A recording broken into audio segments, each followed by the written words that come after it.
answer. Regarding the age of Ayesha radiallahu anha, there is nothing in the Quran about it. There's no verse in the Quran that discusses her age. There's nothing from the Prophet, peace be upon him, where he mentioned her age. There's no hadith we call marfu', yani where the Prophet, peace be upon him, said about her age. We do have narrations from her, and we have some in Bukhari, and we have some in Muslim. And there are some discrepancies between those narrations. And not, okay, again, like I want to be very clear. I'm not denying those narrations because they are authentic. But what does that mean? That the chain of narrators do go back to her and she made certain statements.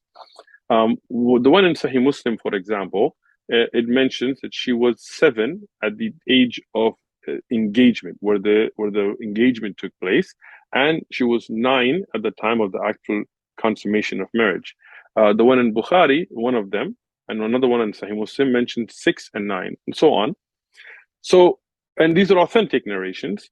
Imam Muslim has Sahih Muslim. The most famous explanation is called Sharh of Sahih Muslim by Imam An-Nawawi. Imam An-Nawawi, a later scholar, but still a very classic scholar. He discusses the differences, why different ages were given, and so on. So this is not something we're rewriting history with or something. Rather, what we do know is that ages were not well kept at that time because there was no calendar. Imagine if I asked her age, but there was no date. There was no 1990, 1980, 2000, none of that, right? Basically, the Arabs would go by the events of a year, like the year of the elephant, where the elephants attacked Mecca or so on. Right. When they would have certain events, they would kind of remember dates from that. That's why many of the companions, even Khadija, the first wife of the Prophet, peace be upon him, we have different opinions about her age at the time of marriage, ranging from 25 and 28, which is more authentic, to all the way to 40. 40, It's a right? big range. Yeah. The narration for 40 is actually a weak narration, but you find it in most of the history books.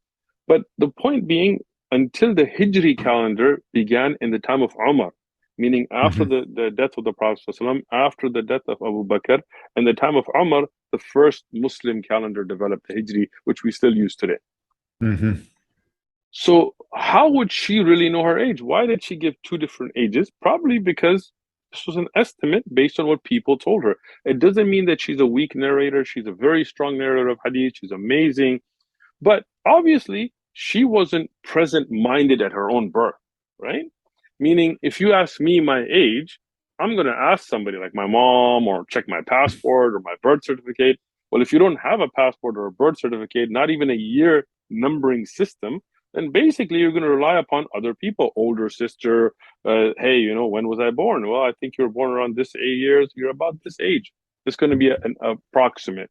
And there are On that some note, narrations. even my father's generation, he doesn't exactly know when he was born. It's an estimate as Exactly. well, and that's just one generation back in Macedonia. Exactly. I mean, even if you look at a lot of the Somali citizens that we have in America today, all Right. of their birth dates are January 1st. I don't know what happened 9 months before January 1st, but somehow because they didn't, in Somalia, they didn't really care. It just didn't really matter to them. And when they came here, they just kind of put that as their birth date. So the point being, that's not really something in the Quran, or it's not a part of the Islamic belief, aqidah, as we say. It's not something the Prophet, peace be upon him, told us. So this whole big deal that has been made is just trying to distract. What we do know of authentic hadith, that she was already engaged at that time.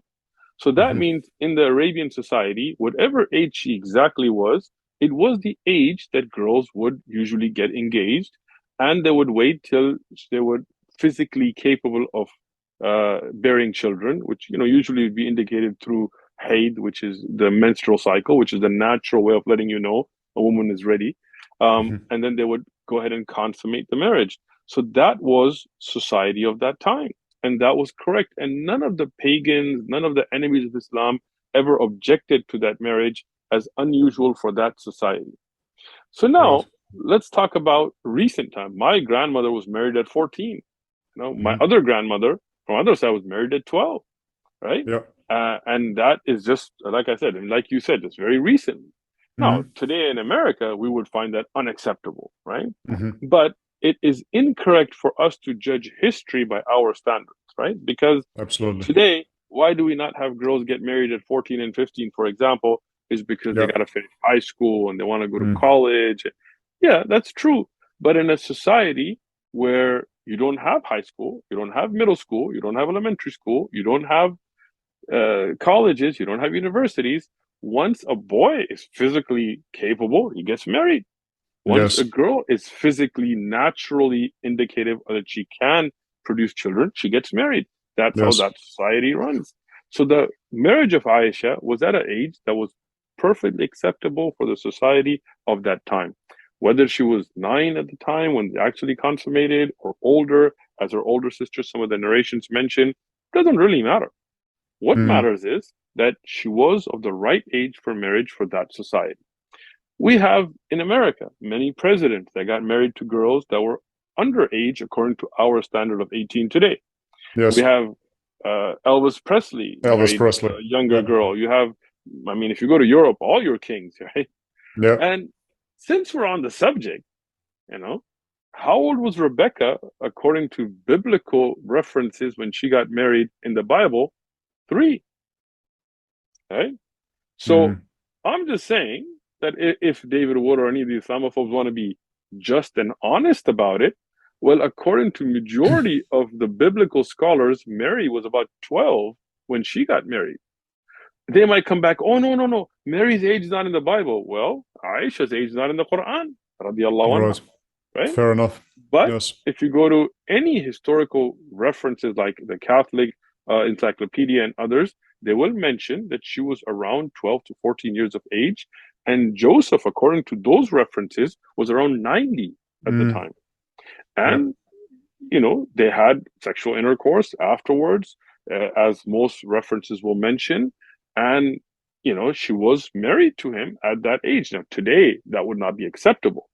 But then people say, oh, no, no, no, that society, that's when Jewish girls would get married. Okay, Hmm. well, then Arabian society, that's when Arabian girls would get married. Right, right. Yeah, I just want to point out the hypocrisy again here in the West.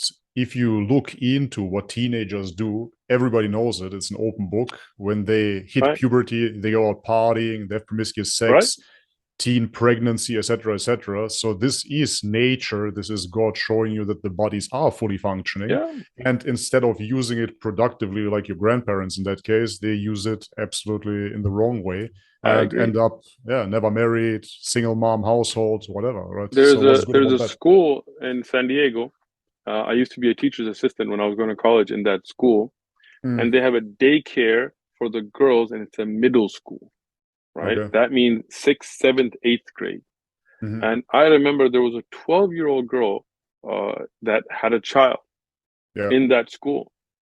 Now imagine that means she was sexually active at 11 or under, right? Yeah. And nobody considers that to be an illegal act here in America today, right? Hmm. She did it. She's not in Yep. jail. Her boyfriend that she had the child with is not in jail, right? Right. If that is okay for people to have sex at that age, then why wouldn't they get married at that age? If they're ready for it, right? Absolutely. In Islam, we have books of fiqh jurisprudence, and what those books like Al-Mughni and Al-Majmu'ah, they tell us is marriage has to do with physical readiness and mental capability of a person.